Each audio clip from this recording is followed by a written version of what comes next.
मेरे पापा शक्तिशाली टीरेक्स थे और मम्मी तेज तर्रार रैप्टर। पर जब मैं पैदा हुआ तो बस एक छोटा सा चूजा था जो सिर्फ क्लक करता था। पापा मुझे देखकर इतने गुस्सा हुए कि जैसे खून उगल देंगे। वो वहां 3 दिन और रात तक लगातार दहाड़ते रहे और यहाँ तक कि मेरी मम्मी की पूंछ काटकर उन्हें रुला भी दिया। उन्हें हमेशा बगल वाले आर्कियोप्टेरिक्स पर शक रहता था। सोचते थे कि जब वो शिकार पर बाहर जाते थे तब वो चुपके से आकर गड़बड़ कर गया।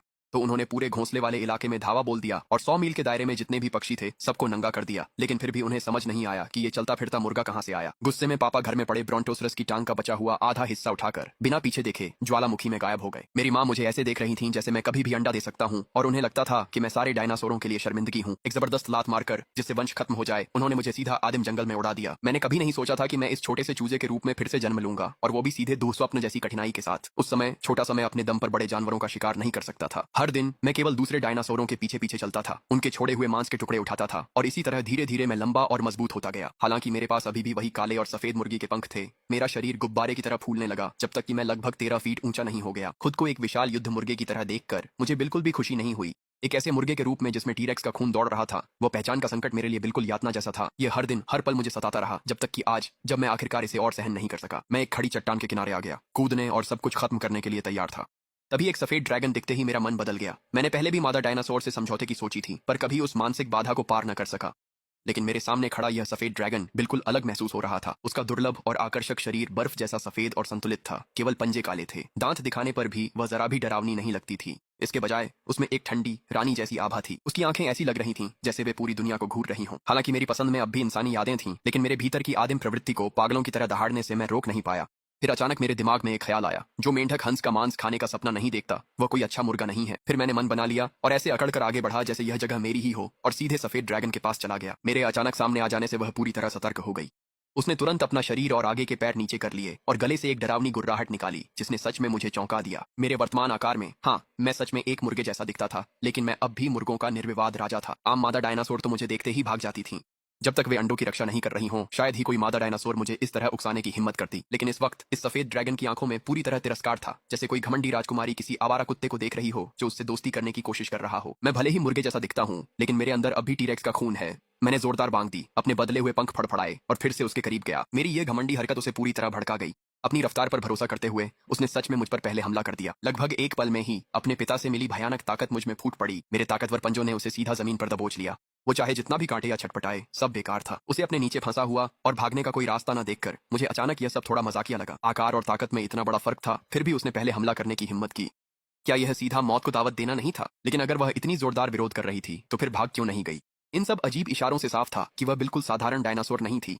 एक पल के लिए मुर्गे की बांग और ड्रैगन की दहाड़ आपस में गूंथ गईं। वो चाहे जितना भी पलटवार करे, ऐसा लग रहा था जैसे वो मरना पसंद करेगी लेकिन हार नहीं मानेगी। मेरे सीने में अचानक गुस्से की लहर उठी और मेरे नुकीले पंजे का सिरा उसकी गर्दन पर टिक गया। मौत का खतरा तुरंत उसे घेर लिया, लेकिन यह तरीका बिल्कुल भी असरदार नहीं हुआ, बल्कि इससे वह और भी ज्यादा छटपटाने लगी। लेकिन यह क्रेटेशियस काल था जहां ताकतवर ही कमजोर को खा जाता है। यहाँ सिर्फ और सिर्फ ताकत का ही नियम चलता था। ज्यादा देर नहीं हुई थी कि सफेद ड्रैगन की छटपटाहट कमजोर पड़ने लगी और उसकी सांसें भारी हो गईं। मैंने मन ही मन हल्की सी हंसी हंसी, फिर अपने विशाल शरीर को थोड़ा सा समायोजित किया। दबी हुई आग अचानक भड़क गई। 3 सेकंड बाद मैं कांप उठा। ओ नहीं, इस अत्याचारी ने पलटकर काट लिया। मैंने जल्दी से उसे फिर दबोच लिया, लेकिन अंदर से अजीब महसूस हुआ।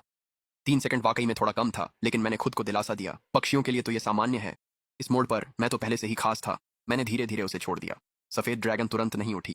वह काफी देर तक वहीं पड़ी रही, फिर लड़खड़ाते हुए खड़ी हुई।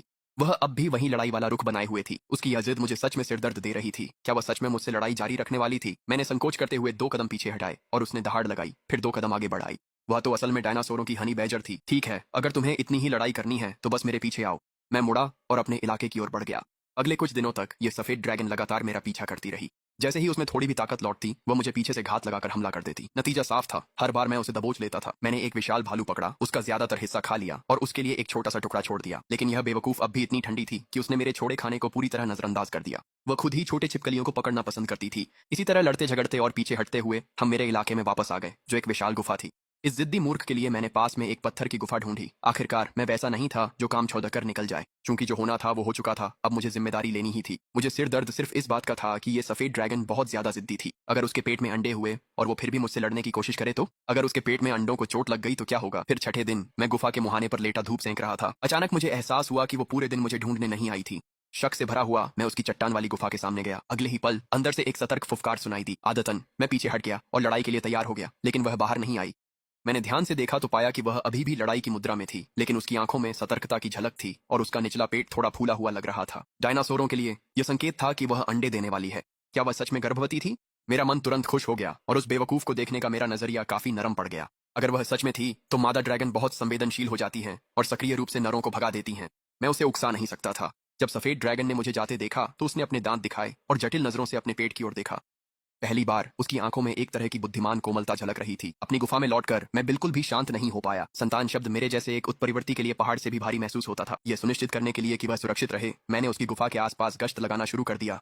जैसा कि उम्मीद थी, कुछ ही समय बाद सफेद ड्रैगन अक्सर बाहर जाने लगी और कोई छिपी हुई जगह ढूंढने लगी। मैं सावधानी से उसके पीछे पीछे गया जब तक कि उसने एक बेहद छिपी हुई चट्टान की दरार नहीं चुन ली। 3 दिन बाद मैं एक ट्राइसराटॉप्स की आधी टांग घसीटता हुआ उस दरार तक पहुंचा। उसे वहां रखने के बाद मैं दूर छिप गया। सफेद ड्रैगन बाहर आई और उसे सूंघा। फिर वह सच में उस मांस को कई मील दूर एक नदी के किनारे तक घसीट ले गई और वहां फेंक दिया। मैं दंग रह गया। उसे पता था कि वह मैं लाया था। उसने उसे घोंसले को बचाने और खून की गंध मिटाने के लिए फेंका था। उसकी बुद्धिमत्ता निश्चित रूप से कम नहीं थी, लेकिन मुझे फिर भी आसपास के खतरों को हटाना था। कुछ ही देर बाद मैं कई मील दूर एक दलदल में पहुंच गया। यहाँ एक विशाल प्रागैतिहासिक मगरमच्छ डीनोसुकस रहता था। यह 30 फीट से भी लंबा था और इस इलाके में मेरे अलावा सबसे बड़ा शिकारी था। अगर सफेद ड्रैगन इसका सामना करती तो वह निश्चित रूप से मर जाती, इसलिए आज इस डीनोसुकस को मरना ही था। मैं किनारे पर खड़ा हुआ और एक उकसाने वाली काम की पानी फट पड़ा और तेज दांतों से भरा एक विशाल मुंह अचानक मेरी ओर झपटा। उस पल भर में मैंने अपनी जबरदस्त छलांग लगाने की ताकत का इस्तेमाल किया और ऊपर कूद गया, जिससे उसकी काट से बच गया। मेरे पंजों ने उसकी नरम पलक में जोरदार वार किया। खून तुरंत बाहर छिटक गया। डीनोसुकस दर्द से तड़पते हुए लौटने लगा। यह लड़ाई लगभग आधे घंटे तक चली। हालांकि मैं एक स्थलीय जीव था, लेकिन मेरे पास टी-रेक्स जैसी ताकत और रैप्टर जैसी फुर्ती थी। आखिरकार मैंने डीनोसुकस की खोपड़ी को चोंच मारकर फोड़ दिया। मैं भी थक चुका था। शरीर पर कई घाव थे, लेकिन मैंने आराम नहीं किया। मैं कुछ मगरमच्छ का मांस घसीटकर चट्टान की दरार तक ले गया। इस बार मैंने देखा कि सफेद ड्रैगन बाहर आई। उसका पेट साफ तौर पर पहले से छपटा था, जिसका मतलब था कि अंडे दे दिए गए थे। इस बार उसने खाना फेंका नहीं, इसके बजाय उसने मेरे सामने ही खाना खा लिया। अचानक मुझे बिना वजह रोने की तीव्र इच्छा हुई। मैंने कुछ देर तक इसे रोके रखा, लेकिन फिर भी इसे रोक नहीं पाया। आंखों में आंसू लगातार घूमते रहे और जब मैं खोया हुआ था, सफेद ड्रैगन ने खाना खत्म किया और मुझे ठंडी नजर से देखा। फिर वह गर्व से दरार के अंदर चली गई। मैंने खुद को शांत किया और महसूस किया कि पूरा शरीर ताकत से भर उठा है। अब मैं बीवी बच्चों वाला मुर्गा था। नहीं, रुको, बीवी बच्चों वाला ड्रैगन। अब अगला कदम सिर्फ अंडों के फूटने का इंतजार करना था और फिर मैं उनके साथ रह सकता था। पलक झपकते ही 6 महीने से ज्यादा बीत गए। उस दिन मैं सैकड़ों पाउंड वजन वाली एक डायनासोर की टांग लेकर दरार के बाहर पहुंचा। कुछ पल के लिए हिचकिचाने के बाद मैंने खुद को जबरदस्ती उस संकरे रास्ते से अंदर धकेला। अब चाहे कुछ भी हो, यह परिवार ही सबसे महत्वपूर्ण था।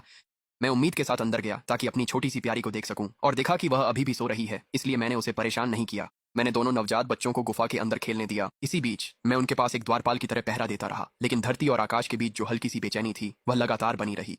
मैंने अपनी जिज्ञासा और उलझी हुई भावनाओं को दबाए रखा और दरार के अंदर पहरा देता रहा। स्थिति अभी स्पष्ट नहीं थी और मैं तभी सुरक्षित महसूस कर सकता था जब अपनी आंखों से सब कुछ देख लेता।